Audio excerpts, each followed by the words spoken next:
we've experienced nearly 11 years of positive growth in this economy. Does anybody know what the average bull market is in an economy? Anyone?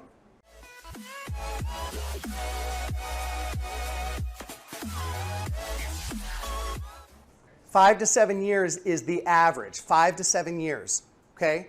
So we're well beyond where typically a bull market or a positive economy will correct. So there's a lot of experts that feel that we're going to see a correction very, very soon. We're long overdue, right? Matter of fact, the word that they're using is mini-recession.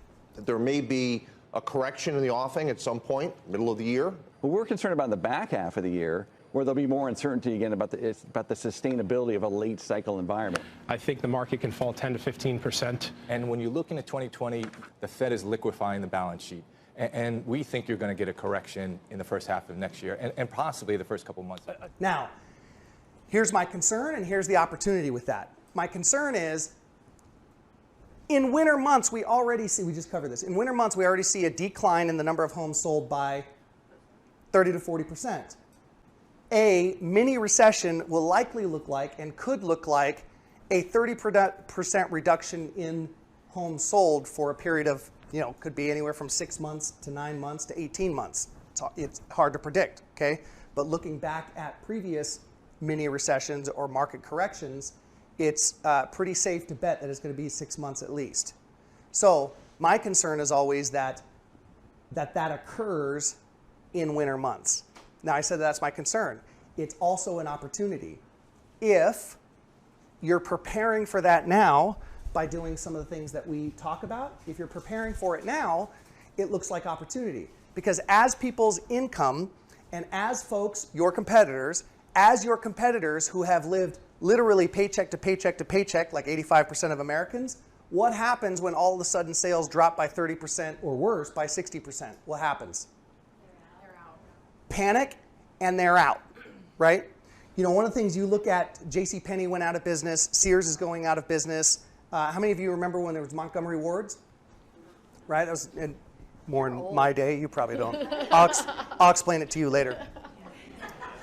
One of the things that killed Montgomery Ward's was when there was a recession, they pulled out of their marketing. And companies like Macy's, some of the bigger companies decided to double down on their marketing and branding, and they were able to gain the market share that Montgomery Ward's lost, because all of a sudden for the consumer, Macy's, at that time JCPenney's and Sears was highly visible, and for the consumer, Montgomery Ward virtually disappeared.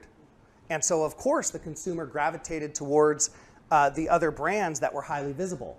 So we've been focused on, as an organization, creating educational type content via videos, via blogs that address the consumer's top 30 questions or concerns about the buying or selling process. And if you're continuing to do so over the coming months, you'll have a library of content. If you've been putting money aside for marketing and branding, you'll have a library of content and the financial ability to stay really, really visible in a time period where many of your competitors are out and or radically pulling back on their expenses. Because right now, sellers, what are they looking for right now? The cheapest. I mean, let's be, right now, everybody feels like, hey, if I just stick a sign in my yard, it's going to sell if it's priced anywhere near market value. Buyers just want something that's available.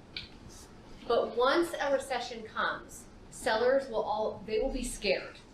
They will be looking for the person that knows the most. They will be interested in finding an expert versus just finding somebody that will put a sign in the yard. It is a completely different ball game when they're sitting there looking at, I'm going to either have to come to the table with $10,000, do a short sale, or find the perfect person to market my house and maybe just break even. It is a very, very different conversation when you're sitting across the table. And if you are already known as the expert, then you're going to flourish during this time. We are actually excited for the market to turn. We can't wait. Yeah, because look, buyers feel like they need us. Buyers feel like they need us because of the fact that inventory is so little, right? And so, look, a lot of agents who have only worked on their skills or their ability to work with buyers a lot of those agents are going to face a lot of frustration as the market becomes a market where we have 6, 7, 8 months inventory. All of a sudden, the urgency that buyers once had will be gone, will evaporate.